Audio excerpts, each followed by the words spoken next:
Olá pessoal do nono ano, tudo bem com vocês? Bem-vindos a mais uma aula de Educação Física. Me acompanha nos slides. Práticas corporais de aventura e medidas de segurança. Por que será essas medidas de segurança? Pela imagem nós vemos a menininha ali na tirolesa, mas será que seria possível isso se não tivessem vários equipamentos de segurança associados? Como que funciona essa relação? Será que é simplesmente ali se jogar na louca, sem nenhum cuidado com a sua segurança? Não, né, pessoal? Nós vamos entender, então, que essas práticas corporais de aventura precisam de todo um aparato, muitas vezes até tecnológico, de várias medidas de segurança para que elas sejam possíveis, preservando a integridade física dos praticantes. Com isso, nós temos alguns objetivos que nós vamos conversar hoje. Então, conhecer os cuidados e as medidas de segurança no contexto das práticas corporais de aventura, conhecer quais que são esses cuidados, não somente de equipamentos, mas quais medidas, quais precauções eu posso tomar para que essa prática tenha aquele risco controlado e não seja uma atividade de alto risco para a integridade física dos praticantes.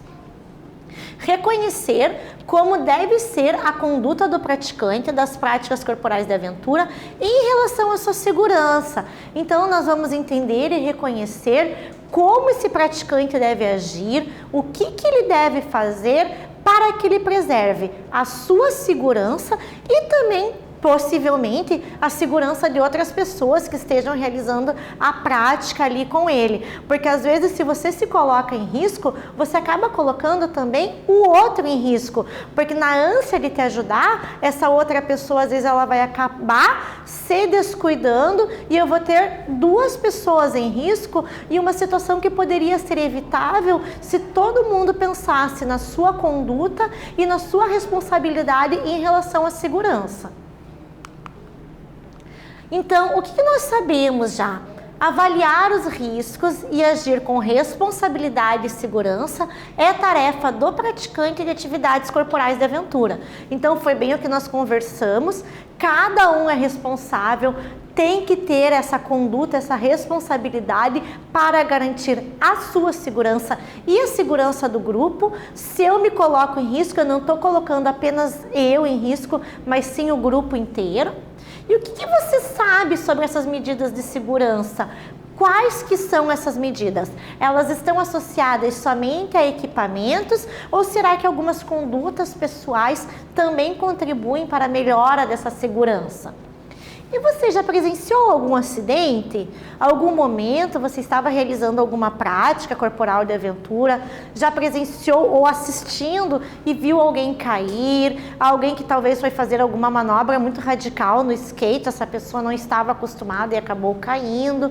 Ou algum outro tipo de acidente? Vocês já viram isso em algum momento, gente? As medidas de segurança, então. Os esportes de aventura são uma fonte incrível de adrenalina para todos aqueles que estão em busca de motivações que vão além daquelas do cotidiano. Mas é preciso praticar esses esportes com segurança. Então, se nós observarmos pela imagem, a moça ela está fazendo numa altura muito elevada. Lógico que transmite muita, que gera ali muita adrenalina. Para mim, transmite até um pouco de medo, gente, vamos ser sinceros, né? Mas, se vocês observarem também, tem toda a questão das cordas, dos mosquetões e desses equipamentos de segurança que permitem que ela realize, mesmo numa altura elevada, mas tendo a certeza que ela não está oferecendo um grande risco para a integridade física dela. A prática de esportes radicais pode apresentar risco de queda, fraturas e lesões. Então, lógico, se nós estamos indo para um ambiente desafiador, nós estamos indo para um ambiente externo, a natureza, mesmo com todos os equipamentos de segurança, podem acontecer acidentes, é normal, mesmo em casa, às vezes existem os acidentes domésticos, né? Então, se nós já estamos nos colocando numa situação da aventura, que vai sair desse cotidiano, lógico que tem a questão das quedas, das fraturas e das lesões. Só que para evitar ou amenizar esses acidentes, porque às vezes o acidente ele é inevitável, mas nós podemos diminuir os prejuízos físicos, né? Os danos físicos nós podemos amenizar então esses danos do acidente. O uso de equipamentos de segurança é indispensável. Gente, ninguém vai ser louco de escalar, às vezes, uma pedra, uma rocha, fazer esse movimento sem nenhum equipamento de segurança, tá? Então, não adianta querer sair se aventurando por aí. Ai, a professora falou das práticas corporais de aventura, tem uma parede aqui do lado da minha casa, eu vou subir. De repente, cai, se machuca. Não, gente. Tá bom? Eu preciso desses equipamentos de segurança. Uma coisa está associada à outra. Práticas corporais de aventura com os equipamentos de segurança. Não tem como eu fazer isso sem esses equipamentos, porque eu posso ter diversos prejuízos para a minha saúde. Tomar as medidas de precaução necessárias podem prevenir diversos tipos de lesões. Saber as melhores maneiras de evitar as situações perigosas e potencialmente danosas irá ajudar você a se manter o mais seguro possível enquanto pratica atividade. Até o básico ali, uma atividade com bicicleta, uma atividade com skate ou patins, que são consideradas práticas corporais de aventura do ambiente urbano e que você pode ter o básico ali de equipamento, um capacete, uma cotoveleira, uma joelheira, e esses equipamentos já ajudam a diminuir possíveis danos no caso de uma queda, de um acidente, muitas vezes evitando lesões que podem ser muito mais graves. Vamos para a nossa primeira atividade, pessoal? Na sua opinião, quais seriam os possíveis riscos que estão associados à prática de atividades de aventura? Cite alguns exemplos. Então, quais riscos que vocês acham que pode ter? Porque nós conversamos sobre esses riscos, eu até dei alguns exemplos ali com quedas, fraturas. O que vocês acham? Eu vou dar um tempinho para vocês e daqui a pouco nós voltamos para conversar sobre a resposta.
Oi pessoal, voltamos então. Na sua opinião, quais seriam os possíveis riscos que estão associados às práticas de atividades de aventura?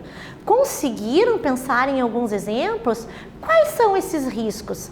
Muitas vezes as quedas, né? Então, quedas estão totalmente associadas a essas atividades de aventura, por isso, dependendo da altura, precisa de equipamentos de segurança mais específicos.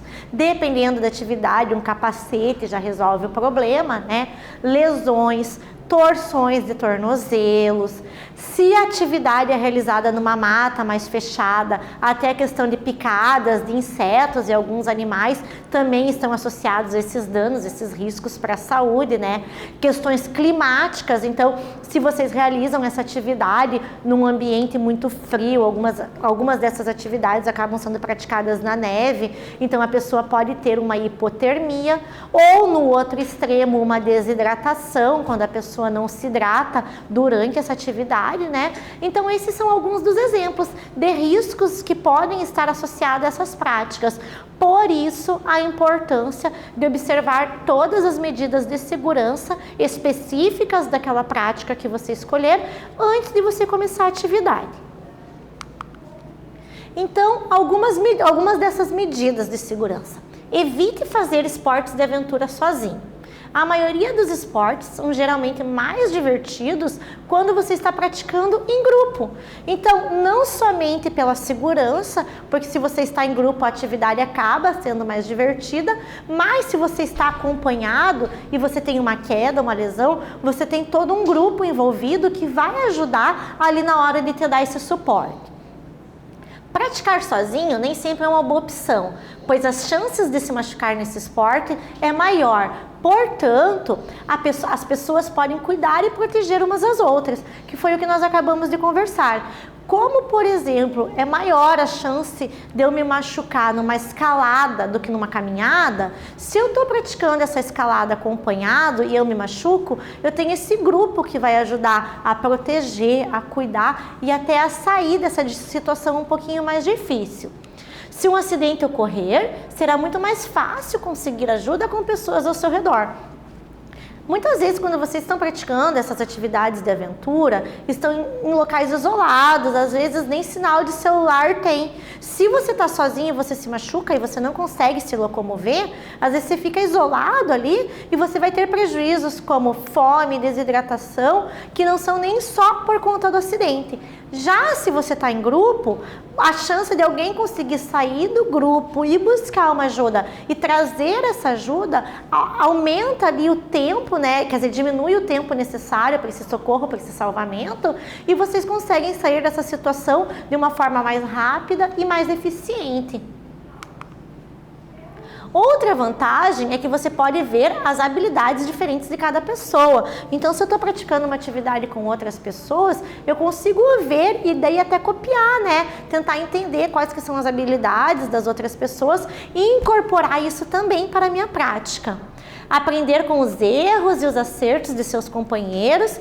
Então eu vejo que está dando certo, que está dando errado, e eu vou aprendendo ali. O que dá errado eu já nem uso, e os acertos, gente, o que é bom é para se copiar, não é mesmo? Então tá ali, o colega está fazendo, está dando certo, eu vou lá e acabo incorporando também na minha prática. Além disso, os praticantes com mais experiência poderão te dar dicas sobre a prática e ensinar técnicas mais avançadas para o seu desempenho. Então, se você está junto em uma equipe, em um grupo, é normal, vão ter aqueles praticantes mais iniciantes e aqueles mais experientes. E conforme a atividade, a prática ali vai se desenvolvendo, os mais experientes vão dando dicas, vão ensinando, vão orientando, e aprendendo com essas dicas, você também vai diminuindo o teu risco de acidentes, o risco de lesões, porque você vai tendo maior domínio das técnicas, das habilidades, e isso ajuda bastante na hora de evitar acidentes. Observe a previsão do tempo. Nossa, mas o que tem a ver a previsão do tempo com uma atividade física? Então, os esportes de aventura praticados na natureza oferecem mais riscos por causa do clima. Se eu estou praticando um esporte de aventura na natureza, eu não estou realizando ele num local fechado. Como não é num local fechado, eu tenho que observar muito esse clima. Gente, alpinistas famosos, mundialmente conhecidos, já tiveram acidentes gravíssimos. Um exemplo foi o que aconteceu no Everest na década de 90, e alpinistas conceituados acabaram perdendo a vida por conta de questões climáticas. Então é muito importante você observar assim a condição do tempo, essa previsão do tempo, para saber se naquele momento vai ser seguro você realizar aquela atividade física. As temperaturas mais baixas podem levar a mais lesões nos músculos, que ficam mais enrijecidos. Então, quanto mais frio, maior a chance de lesão muscular. Por isso também a importância de você aquecer e de você alongar para você preparar essa musculatura antes de você realizar a atividade. Procure usar várias camadas de roupas finas que são soltas e resistentes à água e ao vento. Então, às vezes, aquelas roupas mais impermeáveis ou os famosos casacos corta-vento também, né? Muito importante isso, dependendo da região e do local que você vai realizar a atividade. Todas as atividades desenvolvidas em espaço aberto estão sujeitas a variações do clima. Então, variações como chuva, vento, tempestades, neve, avalanche, enchentes, alagamentos, raios, sol excessivo, entre outros. Então, vocês têm que estar preparados para isso, ver que tipo de equipamentos, vestimentas, materiais vocês podem utilizar para amenizar os danos que essas condições climáticas podem trazer para a saúde de vocês. Conheça suas habilidades e limitações. Gente, ninguém é o super-homem aqui. Então, todo mundo tem habilidades, mas a gente também tem que entender as nossas limitações para não acabar nos colocando numa situação de perigo, de risco, porque nós não respeitamos os limites do nosso corpo. Embora algumas atividades pareçam simples, não é recomendado ser praticado sem treinamento físico. Então, é até interessante, e alpinistas, skatistas, surfistas, vários desses atletas, eles têm todo um treinamento físico, um preparo corporal para realizar a prática. Não é somente ir lá e realizar aquela prática. O corpo precisa estar preparado para aquilo. Deve ser orientado ou acompanhado por um profissional especializado, então alguém com mais experiência, graduado, especializado, que vá poder te orientar nessas atividades.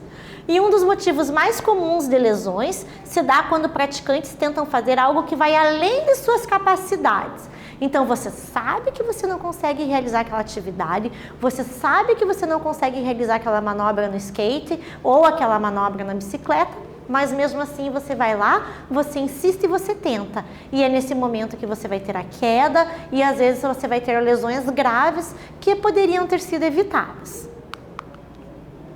Preste muita atenção. Escute o seu corpo e pare a qualquer sinal de dor ou exaustão. Então, às vezes, você já levou teu corpo no limite, você já está cansado, já está começando a ficar dolorido. Então, preste atenção nesses sinais que o teu corpo dá, porque se você está muito cansado, o risco de você ter um erro ali e cometer um movimento que possa causar uma lesão é muito maior. Descanse quando for necessário e beba água para evitar as questões relacionadas à desidratação. Não permita que sua adrenalina interfira no seu bom senso e qualquer lesão será muito maior se a dor for ignorada e a ajuda for atrasada. Então, às vezes, na ânsia de você terminar aquela atividade que você se propôs a fazer, você não quer desistir ali no meio e você ignora que você está com uma dor ou que você está muito cansado e você acaba tendo uma lesão muito grave, que poderia ter sido evitada se você tivesse parado nos primeiros sinais do teu corpo. Vamos para a nossa segunda atividade, pessoal. Quais são os fatores climáticos que interferem nas práticas de atividade de aventura na natureza? Analise o clima da sua região e converse com seus colegas sobre quais esportes de aventura são mais indicados. Eu vou dar um tempinho para vocês refletirem sobre essa questão e daqui a pouco nós voltamos a conversar sobre a resposta.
Então, pessoal, voltamos. Conseguiram refletir um pouquinho sobre essa resposta?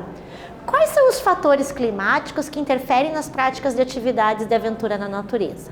Analise o clima de sua região e converse com seus colegas sobre quais esportes de aventura são mais indicados. Então, lembram que nós falamos? Raios, tempestades, neve, sol muito forte, chuva. Tudo isso são fatores climáticos que vão sim interferir nessas atividades, nessas práticas corporais de aventura na natureza. E na tua região, às vezes a região de Curitiba agora é um pouco mais fria no inverno, nas cidades do interior, algumas cidades do interior também com um frio bem marcante. Quais práticas de aventura? Algumas cidades do interior também talvez tenham alguns picos, algumas montanhas que podem sim ser realizadas trilhas ali. Será que não seriam as mais indicadas para vocês? Observem a região de vocês. Em Curitiba é um pouquinho mais difícil ter esses picos, mas dependendo da cidade que vocês estão, né, que vocês moram, vocês conseguem fazer algumas dessas aventuras, dessas atividades bem perto da casa de vocês. O que nós estudamos hoje então sobre as medidas de segurança? Embora com adrenalina, é preciso ter segurança. Evite fazer esporte de aventura sozinho, observe a previsão do tempo, conheça as suas habilidades e limitações e preste atenção, perceba as sensações que seu corpo está emitindo e pare a qualquer sinal de dor ou de exaustão. Eu deixo para vocês aqui algumas sugestões de vídeo para se vocês tiverem interesses. Algumas referências também que nós utilizamos na aula de hoje. E é isso. Com isso nós concluímos mais uma aula de Educação Física. Eu espero que vocês tenham gostado e até breve.